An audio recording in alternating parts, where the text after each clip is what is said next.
Welcome back, guys. We're talking Serenity Festival, and today I'm joined by Lebu from the Fifth Element Brass Band. Lebu, welcome to the show, and how are you doing? I'm doing great, Deepak. How are you? Yeah, man, I'm good today. It's a little bit cold and rainy, but we're still very excited for Serenity Festival coming up in a few weeks. So, Lebu, tell us, you're providing the music entertainment on the Saturday with your special type of brass band music, but to uplift people. So tell us what you're going to be doing at Serenity Festival. Our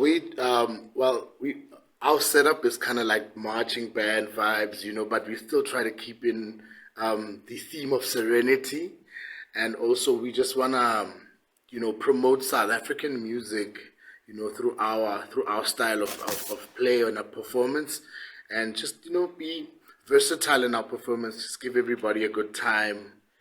As you walk around, we're kind of the pop-up theme here and there, and we do have a stationary performance where we'll just be stationary and you guys get to enjoy our sounds as we chill. Yeah. Okay, that's amazing. I love the sound of a marching brass band. You're just going to be marching through the festival, bringing the vibe to all corners of the event. Maybe give us a breakdown of the different instruments and stuff that you have in your band. Typical brass band setup. We have tuba, trombone, trumpets, and unfortunately, because we don't want too much noise, yes, we want to still keep the serenity. So we decided not to go with percussions on this one. But yeah, it's just this brass setup and yeah, just the normal brass setup with a tuba, a trombone, a horn, and two trumpets. Because there are some saxophones that can also fall in the brass category, but maybe they're more wind instruments. So no saxophones or anything like that. We do have one, yes, there is. There is. We got represented. Oh, okay. So there's a saxophone as well, just to bring some of that jazz sound, Exactly. just to. For the ladies. Exactly. So what is the South African music? Because you say you're bringing South African music. What does that mean? That means you know, from your um normal South African pop, Brenda Fassie stuff, and to your Afrikaans music. That's what we want to encompass in this performance, just to give everybody that's going to be there a taste of home wherever they are in South Africa, because we're all from different places. I mean, especially people, when we live in Pretoria, a lot of us come from different places, even though we're in these big cities like Pretoria and Johannesburg and Cape Town. We come from different areas of South Africa, and we all have different outlooks, as diverse as South Africa is. So, in music, we must always express that as artists, so that people can kind of like relate to you as an artist. You have to be able to be versatile in the way you deliver your performance and your choice of songs and genre. That's so amazing that you're playing such a wide variety of music because from Brenda Fassie, like South African Kwaito pop, to if you're saying you're playing something like Nine Inch Nails, Afrikaans, yeah. Like, I mean, how do you get that wide variety of appreciation? I guess musicians can appreciate all types of music, but it's very rare that find musicians that actually play a wide variety of music. So how does that gel with you? For me personally, when we did start, it so happened that as a musician, I've been involved with so many different kinds of bands, from classical to jazz to actually Afrikaans music. A lot of Afrikaans artists I've worked with, also being from Pretoria, and I've also worked with a lot of black artists and other styles of music. So my versatility comes from there, and I feel like I influenced my guys in that sense, where I wanted us to be versatile in how we deliver, because South Africa is not is more than three-dimensional. Yeah, that's true. It's actually quite vast once you travel around the country and you get to talk with the locals in different parts of the country. You actually start to realize, wow, they actually think very differently to the people in Joburg or to the people in Pretoria. And capturing that through music is really fantastic.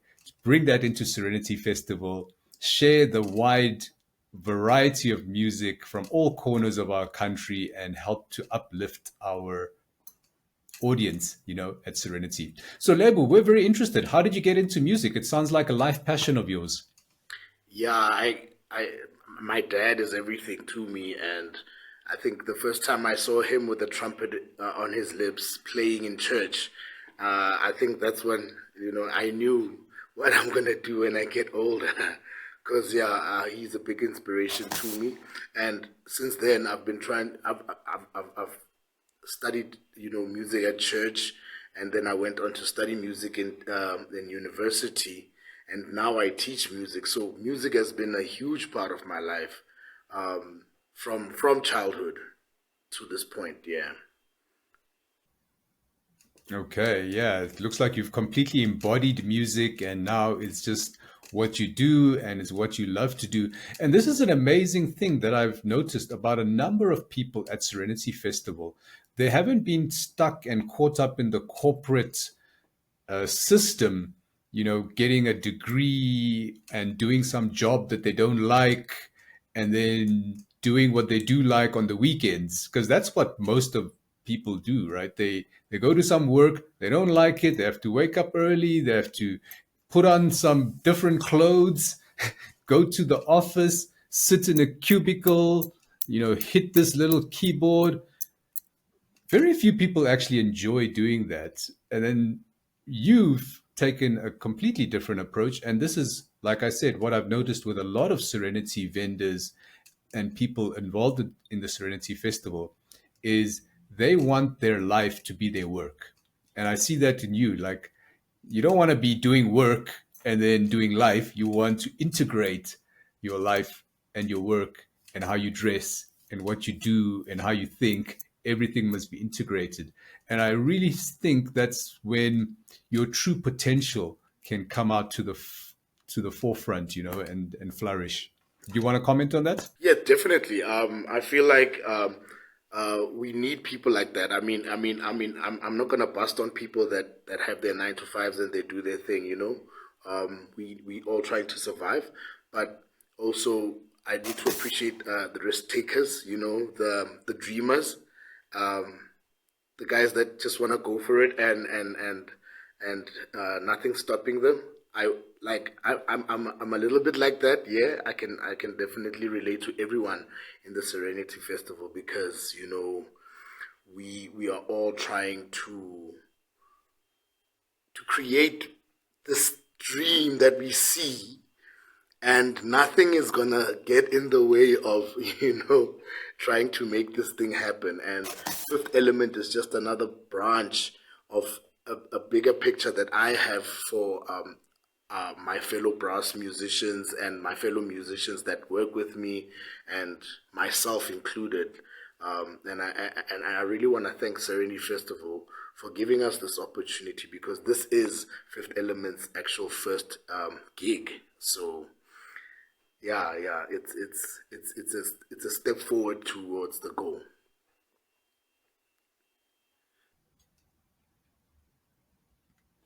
Yeah, and I think your music is uniting the country. It sounds like that's what you're trying to do, bring people together. Let's let go of our differences and appreciate our uniqueness and individuality and special characteristics that each part of South Africa has. So, in music for me is extremely, extremely powerful, especially like meditation music or high frequency music that I play to just get my patients calm because I have a small health practice and music is a very big part of how I try to reprogram my clients and patients. to just see things from a different perspective. Because the music does something to people, especially specific frequency music. It triggers or calms your nervous system. Some of your large nerves get impacted by music, and you can, you know, start reprogramming how you think and how you feel. Is is this something that you also find about music? Well, from a teacher's perspective, from an education's perspective, music is incredibly it's an incredible tool in expanding the mind of a child and being able to assist the child with using both their left and right brain. Music is a very good tool for health and mental health, more especially. You'll find that it's a tool for depression. It's a tool that can help with de-stressing, and a lot of that. I would owe it helps with confidence boosting and all of that, so I would recommend music for anyone who is feeling down and out or low, even in your medical practices. I saw in your other podcast you were talking to another guest about how food is how natural foods actually assist. And I believe with the help of natural foods and music, the music that you listen to, the food that you eat, the combination of the two, and the things that you do in your life, the activities that you do, a combination of that would create a wholesome human being out of anyone. So you actually raised a very, very good point, and I want to talk about this before we close off our podcast. So with the food element, on this planet, unfortunately, most of the food or a large portion of the food is what I call fake food.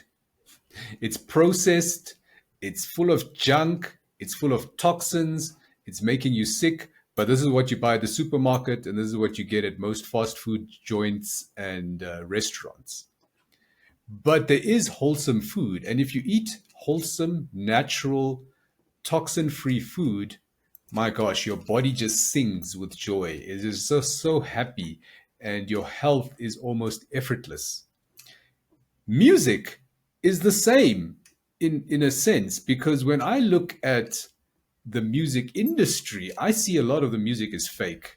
There's all this like toxic lyrics. Um, I don't even know if the beat and the rhythm is also toxic, because I've heard some things about they've changed the frequency from 432 to 440 in the music, so to put us slightly off kilter. So just like in the food industry, there is fake food, which unfortunately most people consume. And in the music industry, there's fake music. There's music that is dumbing you down. There's music that is got pointless lyrics.